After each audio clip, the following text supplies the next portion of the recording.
A very pleasant Monday morning to our esteemed viewers, and welcome to the now streaming live show.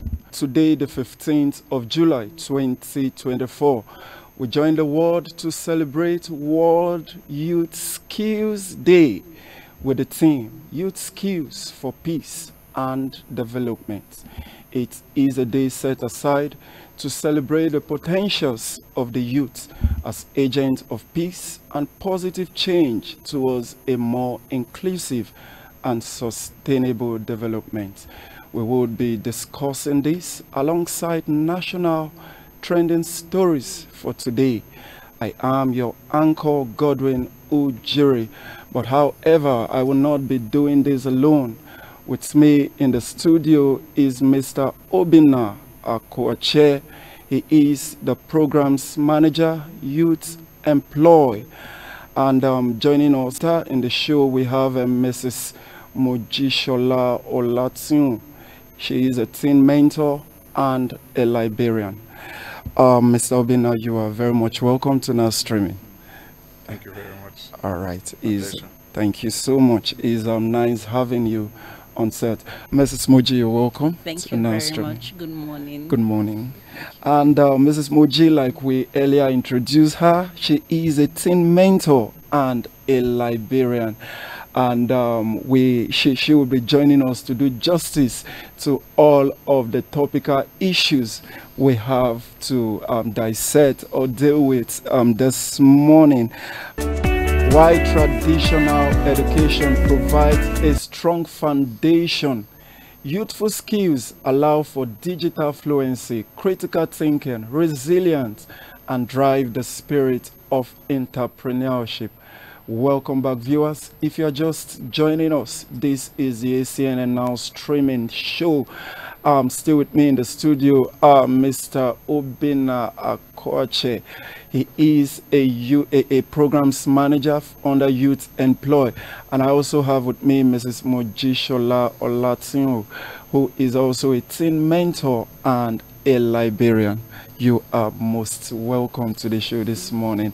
We would be discussing and dissecting on the theme for this year's World Youth Skill Day that says youth skill for peace and development.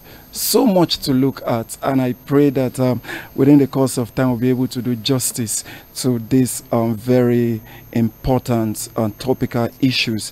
All right, Mr. Obina, I would be starting this with you. Today, the 15th of July, is considered as a World Youth Skill Day, and we have a very catchy theme that says youth skills for peace and development. So to you, what would you say is a World Skills Day all about? Okay. World Skills Day in June 2014, United Nations General Assembly, which is the body responsible for cohesion amongst nations globally, decided that they set aside a day to now highlight youths, highlight the necessity for youths to get grounded in being employability, skills of employability, entrepreneurship, and also having a fulfilled work. So that's basically what this International Skills Day is all about, emphasizing, raising awareness on the need for the youth to be employable, be able to create jobs, run their own business, start a business, manage businesses, also enjoy a working environment and add value to the society for the general national and global development. All right, thank you so much. We have the theme we are considering, which is youth skills for peace and development. What can you say also about the theme? Okay, in 2022, the theme was the Youth Skills Day, and the theme was transforming the skilling, training youths. I'm just paraphrasing, training youths to transform the future. In 2023, it was about training teachers, educators, and the likes, people that impact knowledge on transforming the future. But this year we are talking about peace and development. The truth is, it's not news to anyone that we are currently in a season of global crisis. The Ukraine and Russia war has been on for a while. There are quite a number of other other challenges, even locally in Nigeria.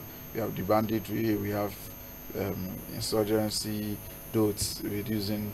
In other countries we have inter-continent challenge, we have inter-country challenge, we have border issues, and quite a number of things that are adding, instead of fostering growth and development, they are just declining and impeding the growth. So the UN has thought it wise to now educate, enlighten, and emphasize the need for the youth to, in doing all they do, in being employable, in running businesses, entrepreneurship, in having a fulfilled work environment, know that all of this can be geared towards maintaining a world peace.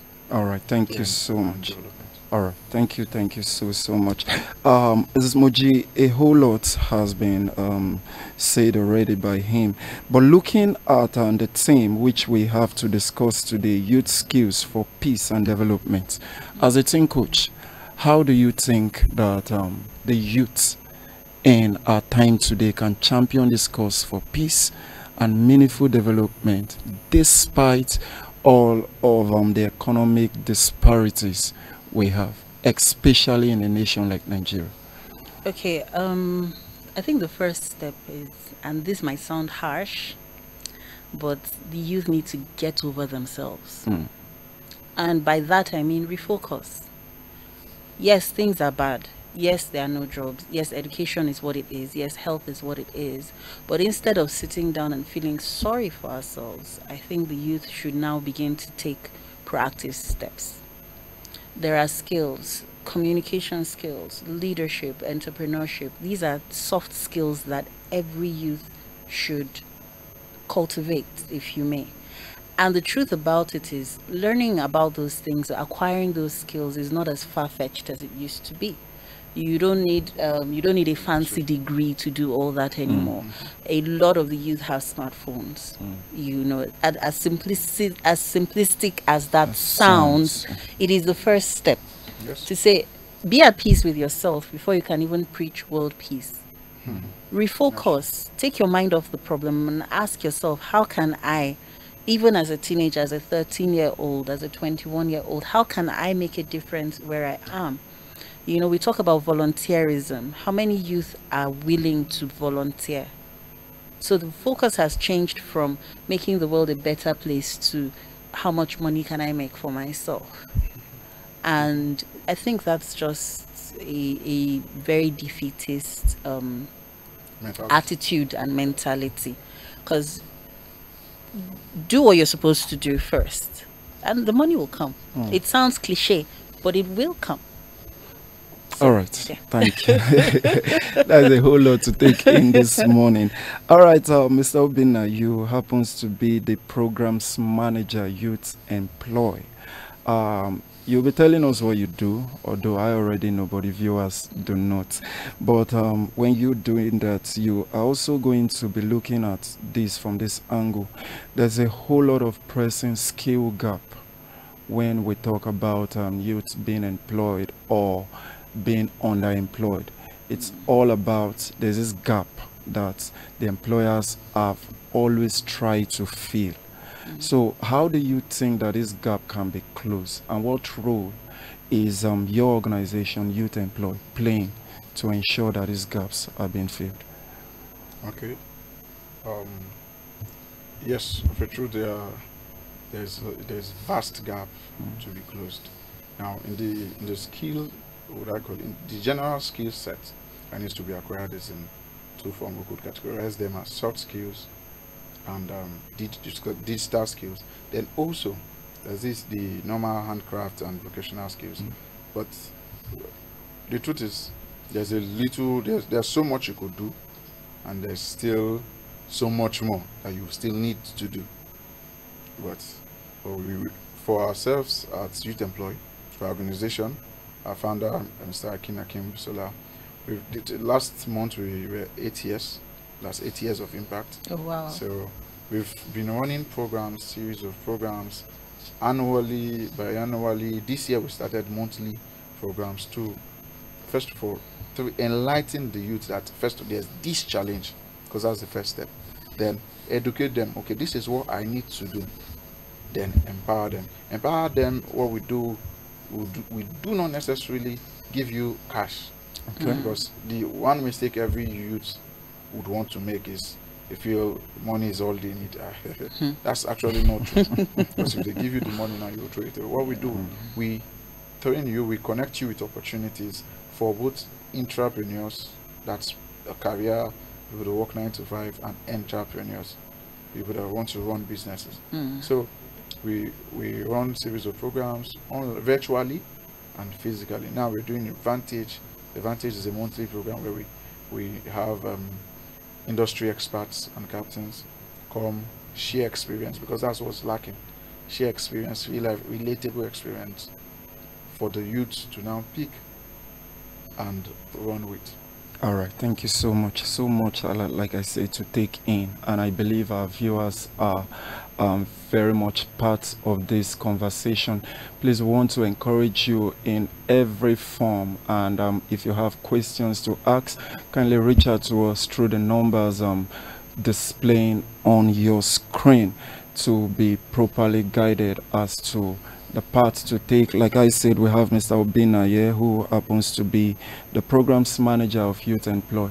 He would also be telling us the best way to reach out to his organization.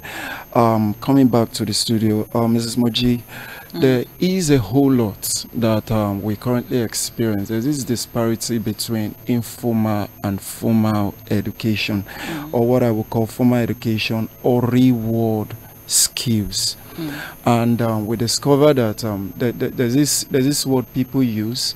It is not about certificate anymore, but certificate.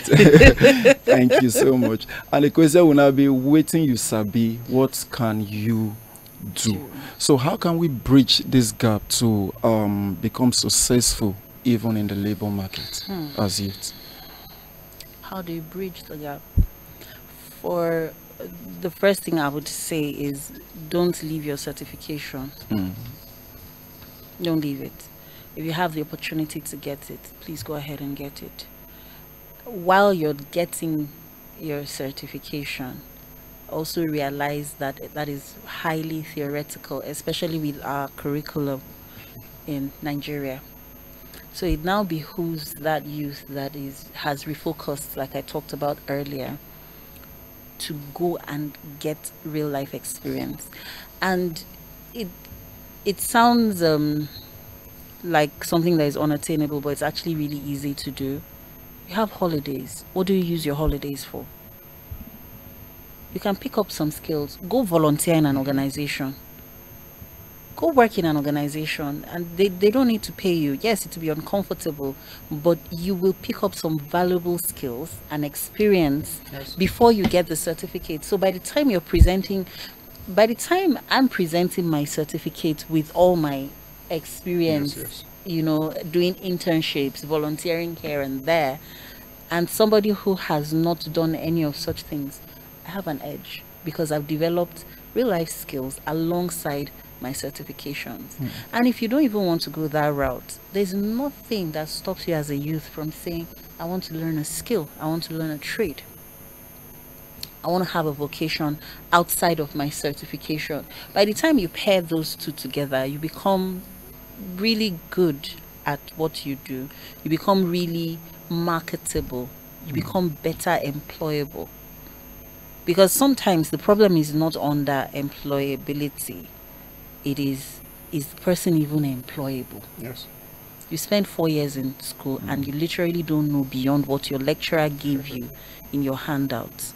There's a problem. Definitely. And this is not a time to wait for government. This is not a time to wait for Ministry of Education to say, oh, let them. The ideal thing, really, in an ideal society, the ideal thing would be to say, okay, let's the government incorporate some of these things and programs into the curricula, and which they have tried to do. The ITF has the CWES trainings, but CWES then how program. many students actually take the CWES training seriously?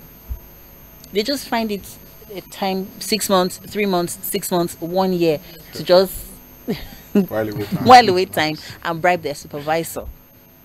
So if these things are taken a bit more seriously by even the youth, then it helps. Okay. It helps to bridge that gap. All right, thank you so much. I always love the way you try.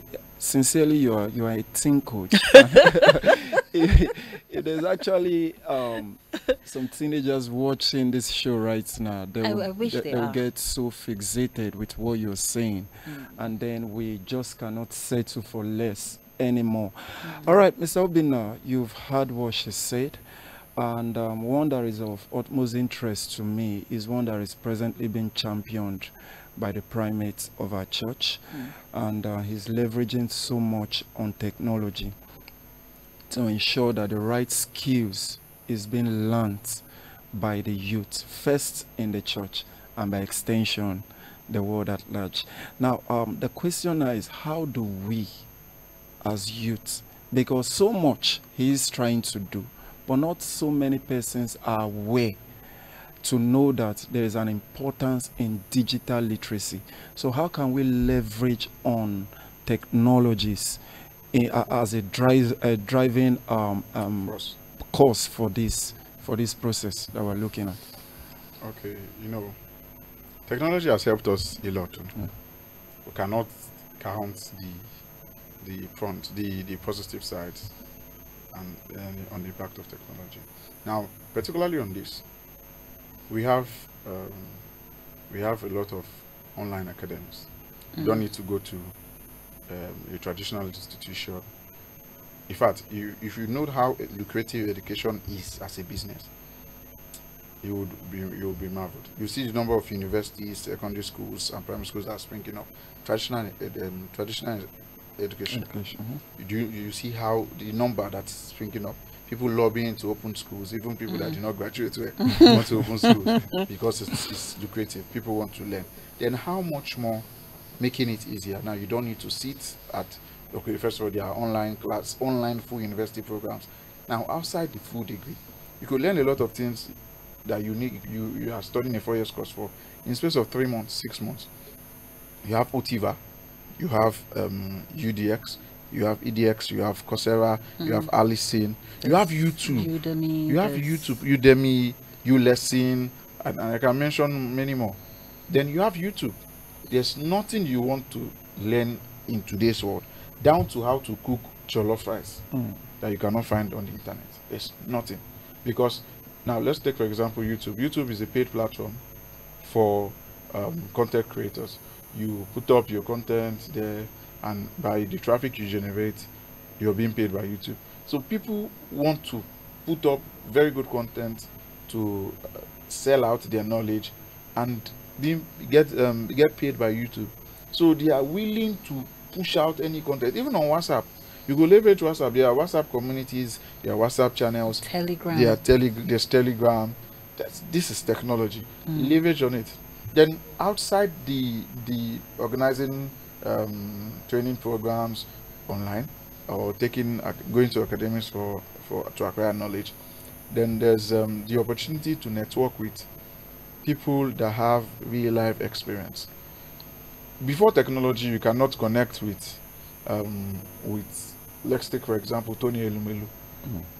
Tony Elumelu is a profound person in enlightenment, empowerment, and running training programs with the Tony Elumelu Foundation entrepreneurship program that gives 5,000 naira grants to youth. So let's take for example the person of Tony Elumelu. You would not know him, you could not connect with him before the technology. But with technology, social media, you could chat, you can literally chat him up. And you don't even need to get to the top. Someone like Tony Elumelu that will be so busy, he has quite a lot on his plate. You could check through, okay, I'm just starting out a career in, let's say, architecture. You check through LinkedIn, you go to LinkedIn, you find out architects in your field, architects nearby. You connect with them, send them hello, my name is this, my name is Obina, I'm an architect, I just left the university, I'm about to get a job, but I want you to guide me. Or you follow them. You don't even need to go to their DM to know what they do. You follow them from a distance online. And this is what the internet space has done. I appreciate the work the primate of the Anglican Communion is doing in trying to enlighten, because a lot of people don't know. In fact, tech is the future. Tech is now. It's not even the future. Tech is today, because everything we are doing today is powered by tech. From this microphone to the TV to streaming online to tech is now. Tech is not light, and it is empowering a lot of people. It's creating massive opportunities, but we need to now take action, and not just listen or watch or know these things, but we need to take action. That's my point. All right, thank you so much. Tech is not in the future. Tech is now. I think that is a take home for me. Ms. Muji, a whole lot have been said already, but you know, one thing with parents in Nigeria is I need my child to go to school, finish, and oftentimes get a white collar job, but not so much is being looked towards, say, vocational trainings for these children, as though it is until the person is working, say, 9 to 5, that he or she could be said to have attained societal, I lack words to use. Yes. in that means. So how can we better use vocational education to, say, complement formal education in bridging the skill gap for youths in Nigeria? Okay, this is, I think, largely to the parents you talked about. I think as parents, we also need to have the hard conversations with ourselves to say, what is our definition of success? A person that is working a 9 to 5 and is earning 70,000 naira at the end of the month is not successful in today's economy, unless that person is doing the job they love. You understand what I mean? Sure. So parents also need to define for themselves and for their family, what is success? Is it what the world is saying, or is it what that child is achieving? To say, yes, a child can agree to collect 70,000 naira a month at a 9 to 5 job because that is what they're truly enjoying doing, or because it is a pathway to where they're headed. So as parents, our job really is to guide our children and not enforce our own what we think, our own will on them, and not to force them to live out the lives we probably didn't live. So because I didn't become a medical doctor, my child must become a medical doctor. Because I'm a lawyer, all my children must be lawyers. Let's sit down and have those conversations. Now, like I said earlier, by all means get your certificate if you can. But there's nothing that stops you from also having a vocation. Okay. I mean, I'm a living testimony of that. You understand? I have my degree. I'm getting more degrees, as many as I can. But I also have my vocation. And the two balance it out. And the truth of the matter is, what a lot of parents don't seem to realize is, some of the skills you get learning a vocation can actually be applied in a traditional in a formal education setting, and it helps enhance that. So let's encourage our children, let's encourage our wards to say, okay, what are you interested in? And the truth is, some children are not even interested in anything vocation. Theirs is academics. Encourage them. There's no one size fit all. There's no one way is better than the other. What we're saying is, open up the options for every child, so they know that, look, it doesn't have to be one way or the other. I can do both. I can choose one. I can choose the other, and I am still fine. I am still successful. All right, thank you so much, Ms. Obina. So much is there for us to dissect. But now, as a programs manager under Youth Employ, I want to ask you this. How can we then ensure greater collaboration between, say, businesses, educational institutions, and also individuals in ensuring or in addressing the skill gap that we have? How can collaboration be encouraged? Okay. When I think 2014 or 2013, when Goodluck Jonathan was still the president, yes, I think, yeah, they had this national conference where they brought in people from all walks of life, captains of industries, people in tech, people in business, people, traditional rulers, people in the educational sector. They had this very large conference, and I think that is Confab. in 2014. 2014. Confab, yes, Confab 2014. So that conference, it's one of its kind, and I think conferences like that should be replicated. What this does is, outside the coming together, the exchange of ideas, exchange of knowledge publicly, and developing policies, formulating policies that would be sent to relevant authorities to apply. As individuals in these sectors, they now get to see loopholes. Okay, they get to see where they could actually synergize, because of the camera, they get to talk and build networks, and they have deep conversation and say, oh, so this is where you're getting it wrong, this is where I'm getting it right, this is what we should do. Okay, as you're an education policy maker, you develop curriculum. Okay, see, I'm in business. I think you should add the apprenticeship system to your curriculum.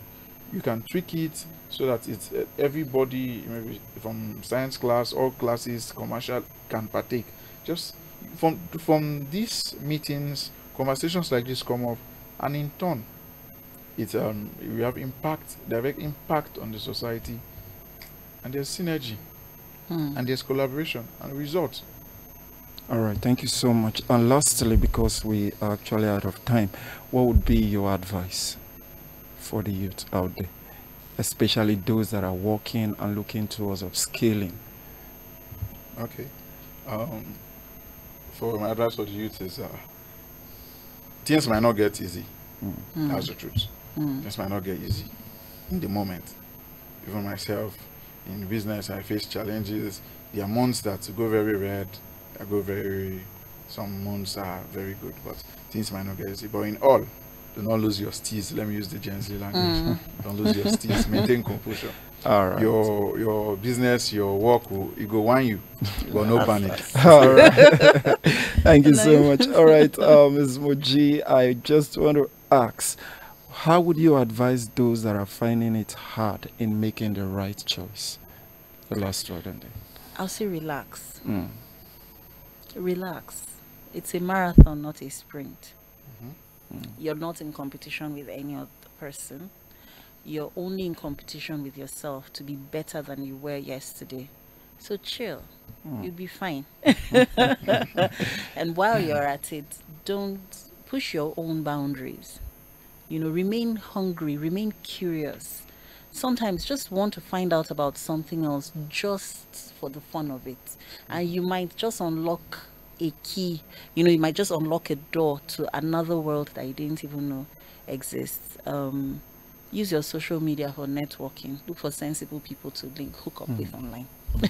All right, thank you so much, Mr. Obina Akwache and Mrs. Mojishola Olatinwo. We sincerely want to appreciate you for making a time to come and educate our viewers. It has actually been very insightful discussions with you both. Thank you so much for gracing our screen this morning.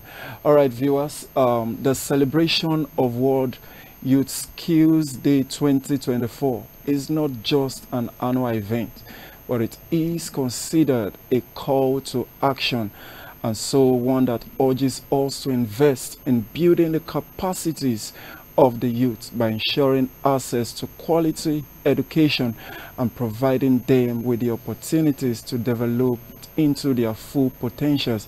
I must say a big thank you once more to my wonderful guest, and also to you viewers for staying tuned.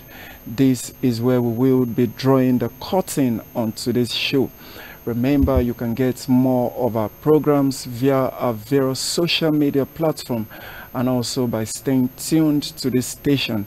Before we go, we wish to send our congratulations to one of our finest ACNN presenter who celebrated her birthday over the weekend, the person of Miss Esther Adeshewa Orioye. From all of us at ACNNTV, we say happy birthday and happy many returns. Viewers, till we come your way again with other interesting topic. Same time, same station tomorrow. I am Godwin Ujire, and bye.